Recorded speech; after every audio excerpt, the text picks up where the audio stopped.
Assalamualaikum warahmatullahi wabarakatuh. Di surah Ali Imran ayat 133, Allah Subhanahu wa taala menyebutkan a'udzubillahi minasyaitonir rajim. Wasari'u ila maghfiratin min rabbikum wa jannatin 'arduha as-samawati wal ard u'iddat lil muttaqin. Allah ini menyebutkan di sini ada dua aktivitas yang mesti kita kerjakan dan harus disegerakan oleh kita sebagai manusia. Apa yang pertama? Yang pertama Allah sebutkan maghfiratin min rabbikum. Allah suruh kita untuk segera meminta ampunan kepada Allah Subhanahu wa taala. Sehebat-hebatnya kita, sesoleh-solehnya kita, seberapa baik upaya yang kita lakukan untuk melakukan terus kebaikan dan kebaikan, pasti ada satu saat kita tergelincir. Ada suatu saat kita lupa. Ada suatu saat kita khilaf. Ada suatu saat kita melakukan kesalahan, baik yang kita sengaja maupun tidak kita sengaja. Baik itu besar maupun kecil. Dan setiap manusia memang tidak lepas dari kesalahan. Tidak ada di antara kita ini yang nihil kesalahannya, nihil dosanya. Karena kita memang mahalul khata' wan nisyan, kata Rasulullah SAW. Manusia itu tempatnya salah, tempatnya lupa.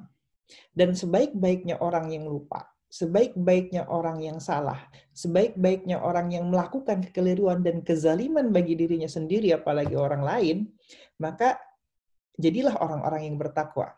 Siapa orang-orang yang bertakwa? Di ayat 135-nya Allah sebutkan tuh.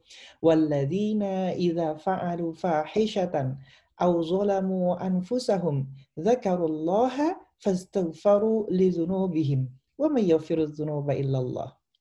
Kata Allah, jadilah kalian orang-orang yang bertakwa. U'iddatil muttaqin, kan tadi disebut sama Allah u'iddatil muttaqin, yang dijanjikan bagi orang-orang yang bertakwa. Siapa orang yang bertakwa?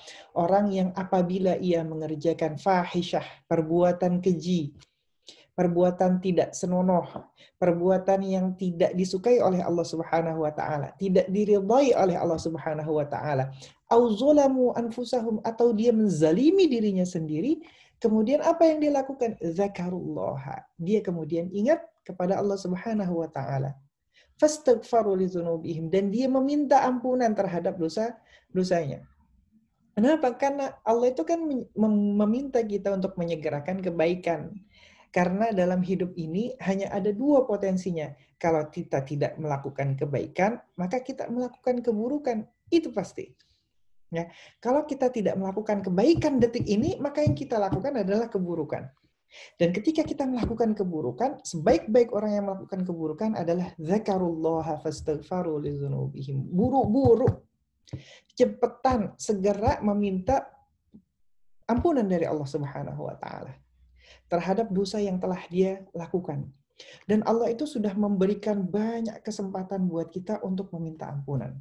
Banyak sekali. Apa contohnya? Pertama, 5 kali dalam sehari kita sholat. Sebelum sholat, kita ada wudhu. Wudhu itu bukan sekedar aktivitas fisik. Wudhu itu adalah aktivitas rohani. Kenapa sih kita mesti kumur-kumur? Kenapa kita mesti membasuh wajah kita dengan air, mengusap kepala kita, membasuh tangan kita, kaki kita? Apakah itu sekedar aktivitas fisik? Apakah itu sekedar untuk membersihkan diri kita? Tidak. Tapi itu adalah aktivitas rohani, aktivitas spiritual yang harus kita lakukan untuk kemudian kita mengingat lagi bahwa dalam setiap indera yang Allah titipkan kepada kita, itu ada potensi keburukan. Sengaja atau nggak sengaja. Dan Allah berikan kesempatan di situ bagi kita untuk meminta ampunan, memohon ampunan kepada Allah Subhanahu wa taala. Makanya setiap kali habis wudu kan ada doanya. Asyhadu an la ilaha illallah, asyhadu anna Muhammadan abduhu wa rasuluh. Allahumma ja'alni minat tawwabina waj'alni minal mutatahhirin. Ya Allah, jadikanlah aku bagian dari orang-orang yang kembali kepadamu.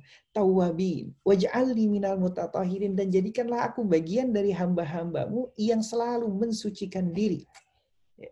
Jadi wudhu itu adalah bagian yang Allah berikan, kesempatan yang Allah berikan bagi kita untuk kembali mensucikan diri kita, membersihkan dari kotoran-kotoran yang mungkin menempel diri kita.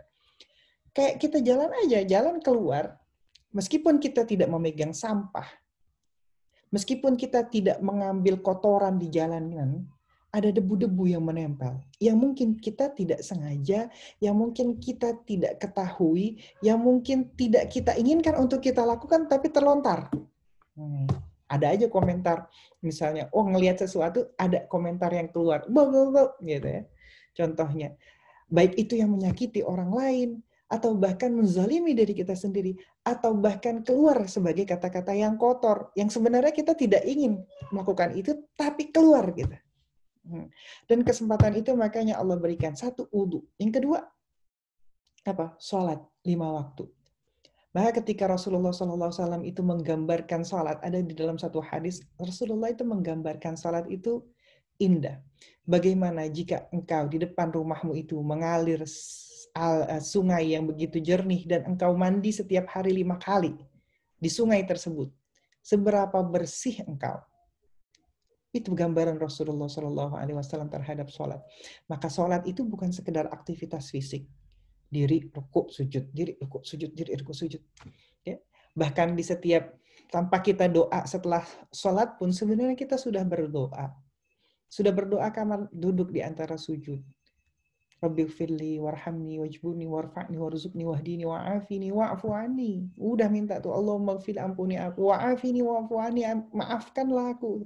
Udah tuh kita sholat. Kalau berapa kali kita, berapa rakaat, ada 17 rakaat, 17 rakaat pula itu kita meminta ampun kepada Allah Subhanahu wa taala. Makanya dalam setiap bacaan kita pun kita harus menghayati itu, memaknai itu semampu kita. Ya. Tapi kan saya mungkin nggak bisa melakukan kebaikan-kebaikan sebanyak yang kita lakukan. Jadi ada orang mungkin duduknya kita tidak bisa ikut kajian terus atau baca Quran terus panjang hari kan nggak mungkin juga. Tapi usaha kita untuk menahan diri dari perbuatan buruk atau yang lebih buruk dari sesuatu itu juga bisa menjadi bagian dari proses kita untuk kembali kepada Allah Subhanahu wa taala. Ya, ada anak misalnya, wah nongkrong di jalan, ya buruk atau enggak? Bisa jadi buruk, bisa jadi baik. Kapan dia buruk? Ketika dia masih punya kemungkinan, masih punya kesempatan untuk melakukan hal yang lebih baik daripada itu. Contohnya sebenarnya dia bisa ngaji, tapi kok dia ini nongkrong di pinggir jalan. Tapi bisa jadi itu juga sebuah kebaikan. Ketika mungkin dia punya potensi yang lebih buruk lagi, jadi begal, ketemu sama teman-temannya yang lebih nakal, ya, atau dia buka di warnet nonton yang tidak senonoh, itu juga sebagai sebuah keburukan. Ketika dia nongkrong, duduk sama teman-temannya ngobrol hahaha gitu, itu jadi sebuah kebaikan. Maka setiap kali kita ingat, setiap kali kita insaf lagi, oh iya tadi saya melakukan hal ini, ya, jangan sampai itu dijadikan sebuah keburukan, dicatat sebagai amal buruk oleh Allah Subhanahu wa taala. Maka ada lagi kesempatan yang lain antara Jumat dengan Jumat yang lain adalah kafarat, ya. Adalah kafarat itu penggugur dosa. Dari Ramadan ke Ramadan yang lain itu jadi penggugur dosa. Makanya Rasulullah SAW bilang, man qama wa shoma ramadhana imanan wa ihtisaban ghufira lahu ma taqaddama min dzambih. Barang siapa yang berdiri, yang saum sepanjang bulan Ramadan, berdiri di malam harinya, imanan wahtisaban, dengan penuh keimanan dan pengharapan, Allah akan ampuni dosanya yang telah lalu. Jadi ada dua kesempatan yang Allah berikan buat kita untuk menyegerakan. Kalau kemarin kita sudah bicara tentang kebaikan, maka sekarang kita bicara tentang keburukan. Setiap kali keburukan yang kita lakukan, segera untuk meminta ampunan kepada Allah Subhanahu wa ta'ala. Qulu qawli hadza wa astaghfirullahal azim li wa lakum wa li jami'il muslimin wal muslimat wal mu'minina wal mu'minat fastaghfiruhu innahu huwal ghafurur rahim.